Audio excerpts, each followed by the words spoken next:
आप सभी विद्यार्थियों का एक बार फिर से अभिवादन। जो भी विद्यार्थी EMRS PGT हिंदी की तैयारी कर रहे हैं उनके लिए पाठ्यक्रम में सम्मिलित कवियों में शामिल है श्रीधर पाठक जी। तो आज ये इनका अध्ययन करते हैं श्रीधर पाठक जी का। श्रीधर पाठक, इनका जन्म होता 1859 में जोंधरी ग्राम आगरा में।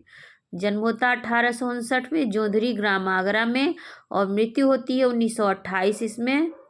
1859 और 1928। इनके पिता का नाम था लीलाधर पाठक।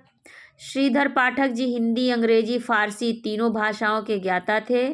द्विवेदी युग से भी पहले ये खड़ी बोली में काव्य रचना करते थे और ये इनकी स्वच्छंदतावादी प्रवृत्ति को दर्शाती है। पहले इन्होंने ब्रज भाषा में लेखन प्रारंभ किया था, परंतु बाद में खड़ी बोली में लिखने लगे थे। इन्होंने देश प्रेम, समाज सुधार, प्रकृति चित्रण विषयों पर लिखा। सबसे ज़्यादा प्रकृति चित्रण का वर्णन इन्होंने किया है।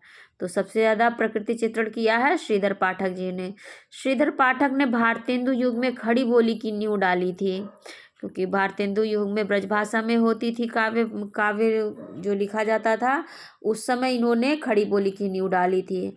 आचार्य शुक्ल इन्हें स्वच्छंदतावाद का प्रवर्तक मानते हैं और इनकी काव्य कृतियाँ हैं वनाष्टक, कश्मीर सुषमा, भारत गीत, देहरादून, भारतोत्थान, भारत प्रशंसा, जार्ज वंदना ये राजभक्ति परक है, बाल विधवा ये समाज सुधार से संबंधित रचना है, गुणवंत हेमंत ये गांव में पैदा होने वाली मूली, मटर, ज्वार, बाजरा आदि फसलों का चित्रण इसमें है। सांध्य अटन, जगत सच्चाई सार ये खड़ी बोली में है। धन विजय, मनु विनोद, गोखले गुणाष्टक, स्वर्गीय वीणा, तिलस्मी सुंदरी, गोपिका गीत ये सभी इनकी रचनाएं हैं और इनकी अनुदित रचनाएं बहुत परीक्षाओं में पूछी जाती हैं और बहुत इंपॉर्टेंट है सारी की सारी। एकांतवासी योगी गोल्ड स्मिथ के हरमिट का अनुवाद है और ये रचना ख्याल या लावड़ी छंद में लिखी गई है। एकांतवासी योगी गोल्ड स्मिथ के हरमिट का अनुवाद है। ये रचना ख्याल या लावड़ी छंद में लिखा गया है। इसे अतुकांत छंद में लिखने का प्रयास इन्होंने किया। श्रांत पथिक ये गोल्ड स्मिथ के ट्रैवलर का अनुवाद है।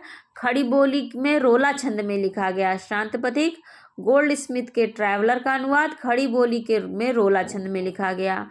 उजड़ ग्राम ये भी गोल्ड स्मिथ के डेजर्टेड विलेज का ब्रज भाषा में अनुवाद है। उजड़ ग्राम गोल्ड स्मिथ के डेजर्टेड विलेज का ब्रज भाषा में अनुवाद है। ऋतु संहार ये कालिदास के ऋतु संहार का पहले से तृतीय सर्ग का अनुवाद है ब्रज भाषा में। ऋतु संहार के पहले से तृतीय सर्ग का अनुवाद है ब्रज भाषा में। गडेरिये और दार्शनिक ये ग्रे की शेफर्ड एंड फिलासफर का अनुवाद है।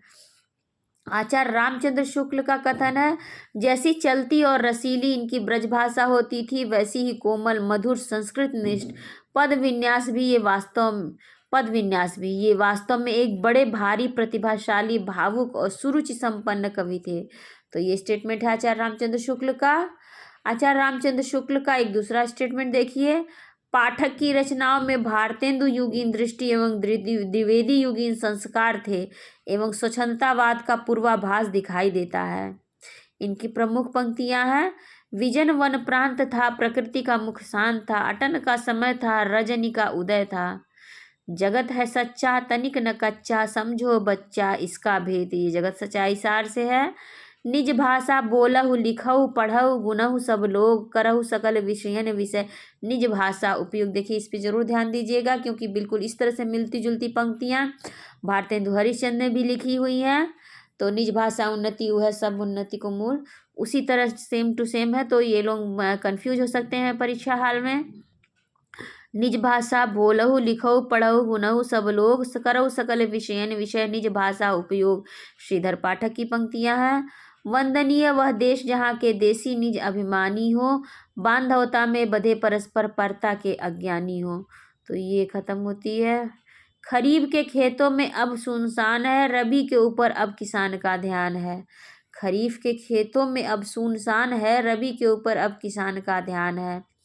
प्रकृति इहा एकांत बैठी, निज रूप सवारती, पल पल पलटत भेष छिन्नति, छवि छिन छिन धारती, लिखो न करो लेखनी बंद, श्रीधर सम सब कवि स्वच्छंद। तो ये खत्म होती है वीडियो श्रीधर पाठक जी के ऊपर आप लोगों को कैसी लगी ज़रूर बताइएगा कमेंट सेक्शन में। लाइक ज़रूर कर दीजिएगा और अपने एजुकेशनल ग्रुप में से ज़रूर शेयर करिएगा। आप सभी का बहुत बहुत